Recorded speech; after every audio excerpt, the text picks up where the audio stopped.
কলমের কালি শেষ হওয়ার অপহরণের হাত থেকে রক্ষা পাওয়া স্কুল ছাত্রী এখন ভুগছে ট্রমায়। আতঙ্ক আর উৎকণ্ঠায় দিন কাটাচ্ছে তার পরিবার। ঘটনা নওগাঁ শহরের ৫ম শ্রেণী পড়ুয়া তাহরিম তাওবা।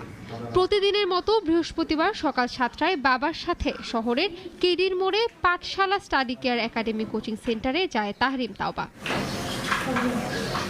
সেখানে ক্লাসের ফাঁকে এক পর্যায়ে কলমের কালি শেষ হয়ে আসলে কোচিং থেকে বেরিয়ে আসে ওই শিশু শিক্ষার্থী।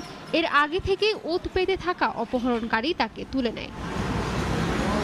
মেয়েটি জ্ঞান হারানোর আগ পর্যন্ত যতটুকু দেখেছিল তা বলতেই বারবার ভয় আর আতঙ্কে শিউরে ওঠে।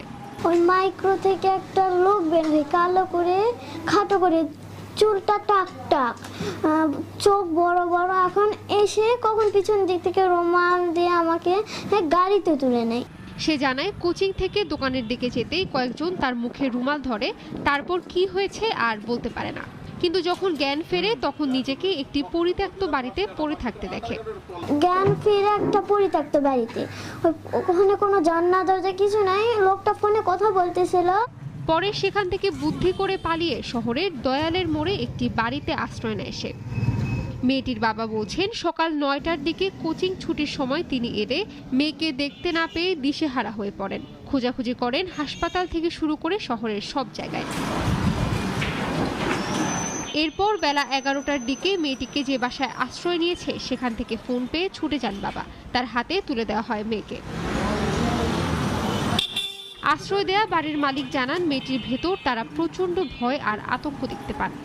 আমাদের বাসার মতো ঢোকার পরে একটা জায়গা আছে পরিত্যক্তর মতো হাউস, ও অনেক আগের বাড়ি, তো ওই হাউসের উপরে একটা টিনের আড়ালে ছিল। অপহরণকারীকে দ্রুত শনাক্ত করে দৃষ্টান্তমূলক শাস্তির দাবি জানিয়েছেন আতঙ্কিত বাচ্চাটির পরিবার।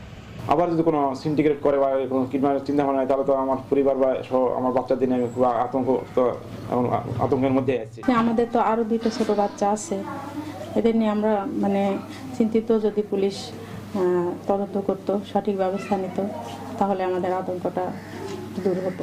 পুলিশের পক্ষ থেকেও বলা হচ্ছে ঘটনার তদন্ত করে ব্যবস্থা নেওয়া হবে। তাকে কোচিং সেন্টারে গিয়েছে, কোচিং সেন্টার থেকে নিয়ে গেছে, নিয়ে যাওয়ার পর আবার আশেপাশে এক বাসায় নিয়ে গেছে, সেখান থেকে আবার সে চলে আসছে। এটা নিয়ে ইনভেস্টিগেশন চলতেছে যে আসলে বিষয়টা কি। মেয়েকে ফিরে পেলেও আতঙ্ক আর ভীত সন্ত্রস্ত হয়ে পড়েছে পরিবারটি। এমন আর কোনো ঘটনা যাতে না ঘটে সেজন্য শহরের স্কুল এবং কলেজ ও কোচিং সেন্টারের আশেপাশে নিরাপত্তা জোরদারের আবেদন অভিভাবকদের।